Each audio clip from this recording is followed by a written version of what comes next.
Hi everyone. So after uploading a sort of short review of the WRTH 2016, there were a couple of articles in there that kind of reminded me of a previous edition. I thought I'd seen them before, the matrix for which broadcast bands to use for what particular geographical location. So I had a look in the shed, and I knew I had two previous editions, one from the late 80s, but this one from 1998.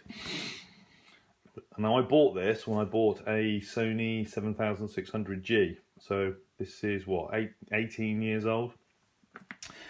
And the first thing that's interesting is that this book has 608 pages, whilst despite the decline in shortwave, etc., the 2016 version has 672. So there's actually more pages in the most recent version than in the version from 18 years ago, which I thought was interesting and a little bit counterintuitive. But anyway, so on the back cover is a nice advert for the FRG 100, which back in the day was a good radio, still is. There you go, 1995, so it's gone up £15 in price. So there you go. So just flicking through. So okay, so the first advert, inside cover, Sony SW40, which they describe as a vacation companion, and the SW1000T, which they describe as a business assistant. Wouldn't expect to see a Sony advertisement in the most recent copy. A couple of advertisements from transmitter manufacturers, message from the editor. Quite a complex guide to using the book. In the 2016 version, I think this is one page with larger text. An obituary to Arthur Cushion, who was well known to listeners worldwide. Oh, okay, this was the guy on Radio Netherlands, yeah, DX Jukebox.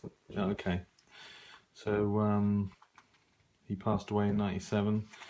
An advertisement for Popular Communications, and then a section on what's new, recent developments in international broadcasting. So as an example, Radio Prague in the Czech Republic, case of deja vu as the Czech government decided for the second time to put international broadcasting out to tender. Neighbouring Hungary, financial considerations have forced Radio Budapest to cut back on the number of frequencies it uses. Anyway, okay, advertisement here for Radio Netherlands, who are on air right now, reflecting developments in our region and yours. So, okay, something else here. So here's a section which I don't think the 2016 version has, but I may be wrong. International broadcast in English, with an advert from the BBC. So, so this is just literally a list of all the international broadcasts in the English language in one section, I guess, for those people who are just interested in that. There's also a section on religious broadcasting organisations, if you're just interested in that. I thought this was interesting. So this is an advert for Win Radio. We all know about them today. Back in the day, they made a bigger play, actually, on their software, having a kind of receiver interface. And then there's a very small picture at the bottom with a spectrum. Radio technology is about 100 years old. Personal computers are about 20 years old. Now united in Win Radio, the world's most surprising communications receiver. So that's them back in 1998. Really interesting. An advert for the excellent NRD 345. I really like NRD JRC radios. I think I understand that they're not necessarily particularly reliable, but excellent performance. Here's an advertisement for Radio Korea, their 45th anniversary in 1998. And then here's an advert for AOR, the AR7030 communications receiver. I think this is the one that Mateus has. 5 stars, tabletop receiver of the year 1996-97 by the WRTH, and also awarded 5 stars by the Passport to Worldbound Radio 1997. So there you go, an advertisement there for a great radio. Universal Radio Inc. This is the religious broadcasting. A competition to win a radio. Wow. And then the equipment test bench, which back in the day appears to be to have been done in more detail. So what have we got here? Little section on DAB. Shortwave, who says it's dead? Question mark. So they're already asking the question: should it go digital? So these issues that are still being discussed today were still being discussed back in '98. Okay, so synchronous detection, locking in on the truth. So a section on, I guess that's an explanation on how that works, and then some information on the free play, which is the wind-up radio, I think it was Trevor Bayliss, yeah. And then a bench test, Grundig Yacht Boy 207 and 217, and the Grundig P2000. A bench test on the Sony ICF SW12, which was the kind of clamshell, I think it was an analog sort of travel radio. Never owned one. Apparently they're okay. Review of the Drake SW2. And the NASA HF3, which I have no idea about that radio at all. And then the JRC NRD 345, which I do know something about. As you can see, very detailed bench tests. Something on the low AA150 antenna, active antenna. And then there's actually something here which surprised me. I didn't realise they were this old.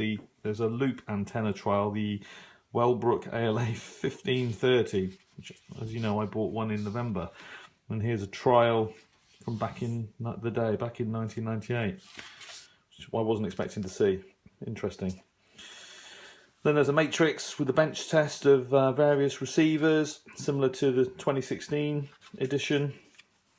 Space Weather 1998, in far more detail than I think they called it predicted band conditions in the 2016 version.